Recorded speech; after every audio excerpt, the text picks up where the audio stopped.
तो बच्चों ये क्लास 9th का मैथ का कंपार्टमेंट पेपर है। ठीक है बच्चों, ये 2023-24 का, ये 2022-23 का है। ठीक है, यहाँ पर आप देख सकते हो काफ़ी बच्चे बार बार कमेंट कर रहे हैं कि सर पेपर प्रोवाइड कीजिए, पेपर हार्ड आता है या फिर इजी। तो ध्यान से देख लो, ये 2023 का है। ठीक है, यहाँ पर क्वेश्चन देख लो, पेपर आपका इजी आता है, डरने से कुछ होने वाला नहीं है। सॉल्यूशन दोनों पेपर का प्रोवाइड करूँगा, आप देखकर प्रैक्टिस कर सकते हो। ठीक है, यहाँ पर आप देख सकते हो। ठीक है, इस प्रकार से क्वेश्चन है इसके, और ये 2023-24 का है। तो इस वीडियो में केवल 2023-24 का paper complete with solution discuss कर रहा हूँ। ठीक है, इसके बाद 2023 का भी प्रोवाइड करूँगा, आप आराम से प्रैक्टिस कर सकते हो। ठीक है ना, इसको भी काफ़ी क्वेश्चन इसमें सेम मिलेंगे, पेपर इजी आता है। सबसे इम्पोर्टेंट, अभी तक जितने पेपर आपके हो गए हैं इस सेशन के भी, मॉर्निंग इवनिंग के। ठीक है, ध्यान रखना, मिड टर्म और एनुअल का पेपर दोनों शिफ्ट का मॉर्निंग इवनिंग का देखकर प्रैक्टिस कर लेना, उसमें से भी काफ़ी क्वेश्चन सेम टू सेम मिलेंगे। ठीक है, और प्रैक्टिस पेपर की भी प्रैक्टिस कर लेना, इस सेशन की एनुअल की, वो भी काफ़ी इंपॉर्टेंट है, उसमें से भी कुछ क्वेश्चन मिलेंगे। इस वीडियो के नीचे कमेंट में लिंक पेस्ट की है, देखकर आप मैथ की प्लेलिस्ट देखकर अच्छे से तैयार कर लो, टाइम आपके पास है, अभी आप पास हो जाओगे, पेपर डिफ़िकल्ट नहीं आता। तो इस वीडियो में इस पेपर को कंप्लीट सॉल्यूशन के साथ डिस्कस करें, ध्यान से देख लो और प्रैक्टिस कर लो, इसके बाद ये भी प्रोवाइड करूँगा। ठीक है, तो ध्यान से देख लो पहले इस सेशन का पेपर, ध्यान से देखो। ओके,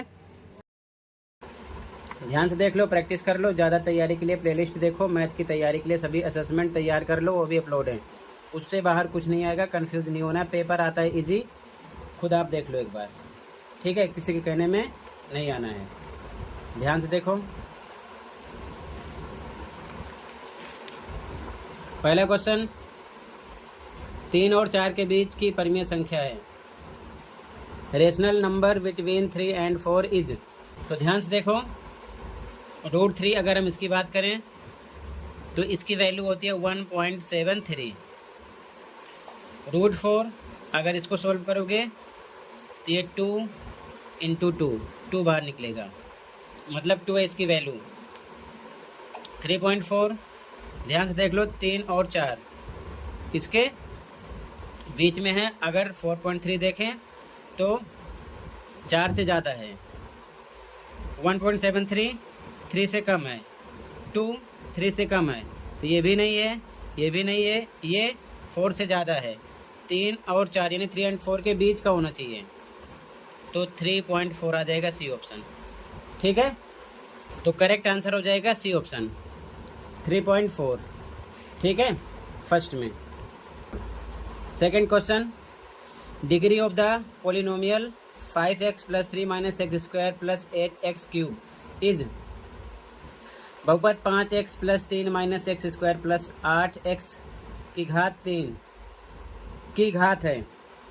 तो देखो, जब घात निकालनी हो डिग्री, तो पूरे बहुपद में, ठीक है, यानी पूरे पोलिनोमियल में आपको देखना है कि पावर किसकी हाईएस्ट है।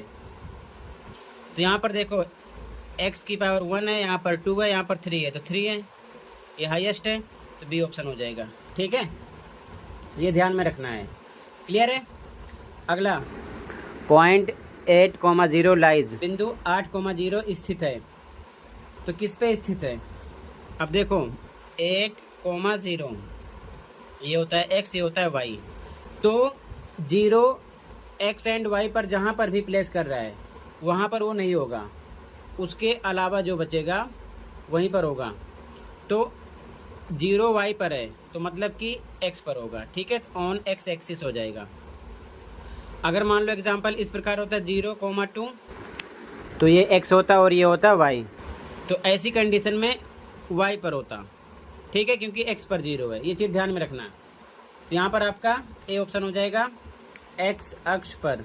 अगला, which of the following is a linear equation, निम्नलिखित में से कौन सा रैखिक समीकरण है।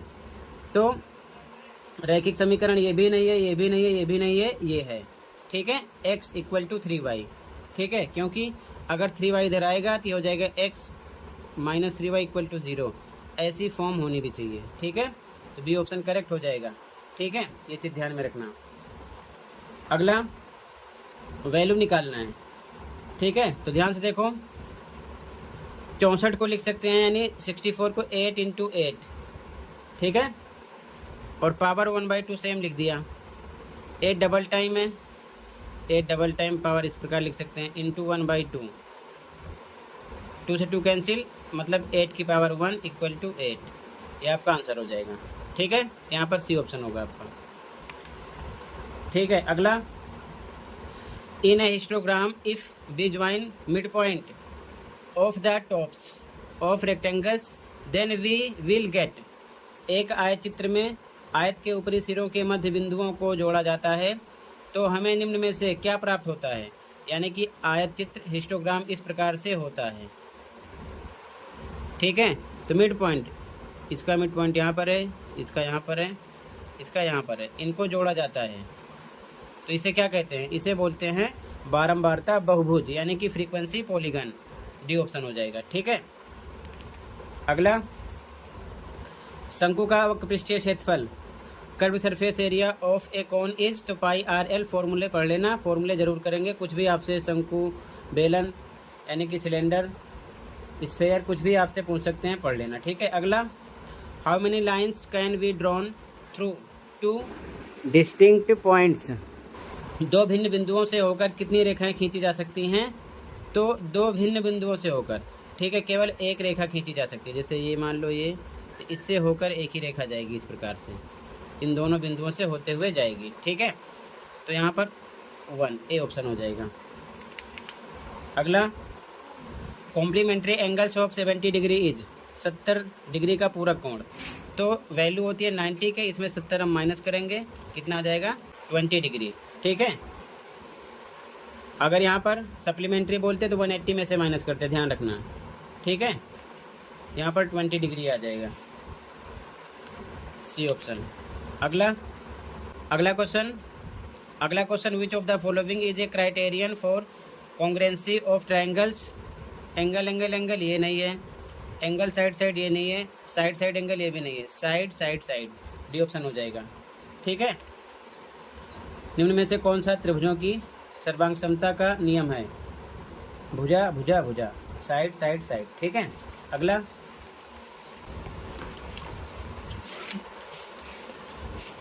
क्वेश्चन, मान ज्ञान करना है, वैल्यू निकालना है। क्वेश्चन देखो, क्वेश्चन है 11, 3 + √8, 3 - √8। ध्यान से देखो, 3 सेम है, √8 सेम है, प्लस माइनस का कॉम्बिनेशन है, तो a + b फॉर्मूला लगाएंगे, a - b बराबर होता है a² - b² के। a पर 3 है तो 3 का स्क्वायर माइनस b पर है √8 का स्क्वायर, 3 का स्क्वायर 9 हो जाएगा, और इसका स्क्वायर करोगे तो इस प्रकार से डबल टाइम पेयर बनेगा, 8 निकलेगा इसमें से बाहर, ठीक है। तो 9 - 8 1 आ जाएगा, ठीक है। तो यहाँ पर आपका बी ऑप्शन हो गया। अगला, मूल बिंदु का भुज है, the abscissa of origin is, तो जो ओरिजिन पॉइंट होता है ना, उसमें उसकी वैल्यू 0 0 होता है, ध्यान रखना। तो भुज कोटि यानी x भी 0 y भी 0, ठीक है। तो यहाँ पर 0 हो जाएगा, ठीक है। k का मान निकालना है, वैल्यू ऑफ k, देखो ध्यान से, यहाँ पर दे रखे हैं 13, देखो 0 1, और इक्वेशन है x - 2y = k। तो ध्यान से समझो, ये होता है x, ये होता है y, यहाँ पुट कर दो, x पर 0 - 2 × y पर 1 = k, तो हो जाएगा 0 - 2 × 2 = k, यानी कि -2 = k, k की वैल्यू -2 निकलेगी, ठीक है। तो यहाँ पर आपका सी ऑप्शन हो गया, ऑप्शन नंबर सी राइट होगा, क्लियर है। अगला, दी गई आकृति में एंगल AOC 120 है, तो एंगल BOD का मान in the given figure, if angle AOC = 120 degree then value of angle BOD। Angle BOD, ध्यान से देखो, BOD ये निकालना है, ठीक है। तो अगर इस प्रकार से कंडीशन होती है तो ये तो ये वर्टिकली अपोजिट एंगल होगा, यानी कि शीर्षाभिमुख कोण, ये इसके इक्वल होगा, ये इसके इक्वल होगा। सेम कंडीशन देख लो, यहाँ पर क्रॉस सिंबल है तो ये इसके इक्वल जाएगा, ठीक है। तो 120 डिग्री ये भी हो जाएगा, साफ साफ ऐसे ही लिख दो, ठीक है। ये आ गया सी ऑप्शन। अगला, sum of consecutive angles of parallelogram is, समांतर चतुर्भुज के दो क्रमागत कोणों का योग कितना होता है? हमेशा 180 होता है, ठीक है, 180 डिग्री, ठीक है। अगला, दी गई आकृति में यदि एंगल बी बराबर 80 है तो एंगल डी का मान, in the given figure angle B equal to 80 degree, then value of angle D is, angle D ये निकालना है, ठीक है। तो ध्यान से समझो, तो ध्यान से देखो, इन दोनों एंगल का सम 180 के निकलेगा, क्यों? क्योंकि ये क्या है? एक चक्रीय चतुर्भुज है, ठीक है। तो मतलब कि एंगल बी, ये angle B plus angle D equal to निकलेगा 180 के। तो एंगल बी की वैल्यू पता है कितना है? 80 डिग्री लिख दिया, plus angle D equal to 180 के, ये डी है, ठीक है। तो एंगल डी इक्वल टू, ये इधर आएगा माइनस हो जाएगा 80, तो 180 माइनस 80 इक्वल टू 100 डिग्री आ जाएगा, डी आ जाएगा 100, ठीक है। यहाँ पर आपका सी ऑप्शन हो जाएगा। अगला, if AB and C are the sides of a triangle and S is the semi perimeter of that triangle, then which is correct from the following? यदि ABC त्रिभुज की भुजाएं हैं तथा S उस त्रिभुज का अर्ध परिमाप है तो निम्न में से कौन सा सही है? तो आपको पता होगा अर्ध परिमाप का फॉर्मूला, S इक्वल टू होता है A plus B plus C upon में 2, ठीक है। यही कंडीशन सही होगी, बी ऑप्शन हो जाएगा यहाँ पर आपका करेक्ट, ठीक है, ऑप्शन बी हो जाएगा। अगला देखो, in triangle P Q R, if P Q equal to P R and angle Q equal to 50 degree, then value of R is, यदि त्रिभुज पी क्यू आर में पी क्यू बराबर पी आर और angle Q बराबर 50 degree है तो are का मान होगा, ध्यान से देखो, पी क्यू पी आर के इक्वल है, ठीक है। तो ध्यान समझो, यहाँ पर ऐसे ही समझ लोगे, यहाँ पर देखो Q किसके इक्वल जाएगा? R के, क्योंकि PQ PR के इक्वल है, ये कॉमन है, तो QR के इक्वल जाएगा, ऐसे हिसाब लगा लो, ठीक है, क्योंकि दो साइड इसकी इक्वल है। तो Q 50 है तो R भी 50 होगा, 50 आ जाएगा यहाँ पर, ठीक है। ये चीज़ ध्यान में रखना, ये ऑप्शन हो जाएगा यहाँ पर करेक्ट आपका, ठीक है। आगे असर्शन रीजन वाले क्वेश्चन है, question number 19, if an angle is 30 degree more than its complementary angle then the angle is 60, यानी कि यदि एक कोण अपने पूरा कोण से 30 अधिक है तो कोण 60 है, बिल्कुल सही, क्योंकि 60 होगा, 60 प्लस 30 करेंगे तभी कितना होगा? 90 डिग्री, ठीक है। ये बात बिल्कुल सही है, क्योंकि पूरक की वैल्यू होती है कॉम्प्लीमेंट्री की 90 डिग्री के, तो तभी ऐसी कंडीशन हो रही है। अगला, दो कोण को पूरक कहा जाता है यदि उनके कोणों का योग 90 हो। Two angles whose sum is 90 degree are called complementary angle, बिल्कुल सही, तभी तो ये बात इस पर फिट हो रही है। तो यहाँ पर दोनों बातें सही हैं और इसी कारण ये भी ऐसा निकल रहा है, ठीक है। तो मतलब कि रीजन असर्शन का एक्सप्लेन कर रहा है, तो जब रीजन असर्शन का एक्सप्लेन करता है तो ए ऑप्शन लगाते हैं, ए हो जाएगा यहाँ पर करेक्ट। अगला, assertion, parallel lines are lines which never intersect each other, बिल्कुल सही बात है, ये समांतर रेखाएं वे रेखाएं हैं जो एक दूसरे को कभी नहीं काटती, इस प्रकार से जा सकती हैं, इस प्रकार से जा सकती हैं, ठीक है ना, किसी प्रकार से समांतर रेखाएं जा सकती हैं, बिल्कुल सही बात। अगला, दो या दो से अधिक समांतर रेखाएं हो सकती हैं, बिल्कुल सही। टू और मोर लाइंस कैन बी पैरेलल, बिल्कुल सही, लेकिन दो या दो से अधिक समांतर हो सकती है, इस वजह से वो एक दूसरे को नहीं काटती, इसका इससे कोई मतलब नहीं है, तो यहाँ पर बी हो जाएगा, ठीक है। कि बातें दोनों से हैं लेकिन रीजन असर्शन का एक्सप्लेन नहीं कर रहा है तो बी लगा देंगे, ठीक है। यहाँ तक क्लियर है ना? अब इसके आगे आप क्वेश्चन को देख लो, ठीक है, ठीक है। कहीं पर कोई डाउट होगा बताना, ऐसे क्वेश्चन की प्रैक्टिस कर लेना, मिलना जरूर है, ध्यान रखना, ठीक है। ये चीज़ असेसमेंट में कई बार ऐसे क्वेश्चन करवा रखा हूँ।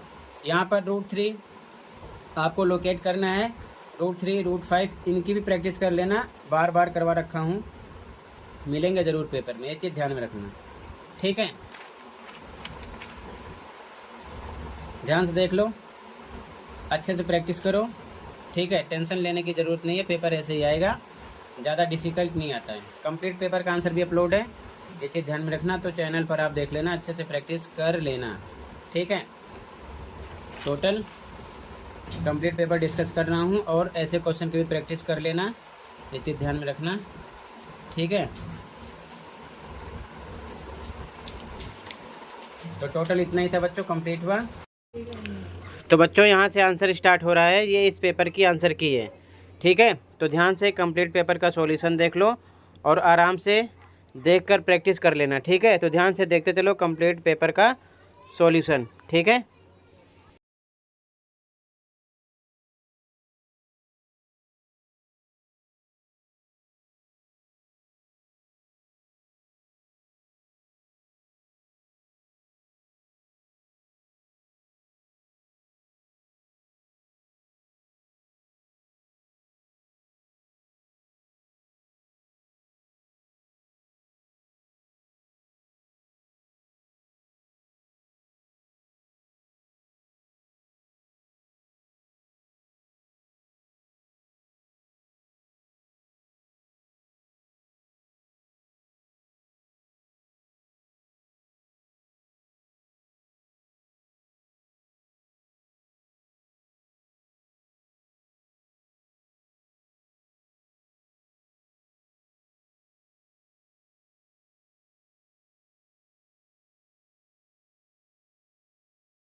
तो टोटल बच्चों इतना ही था और ये कंप्लीट हुआ। ऐसे ही अच्छे से प्रैक्टिस कर लो 1 बाय 1 करके। All subject compartment paper with solution provide कर दूंगा, प्रैक्टिस करते रहना।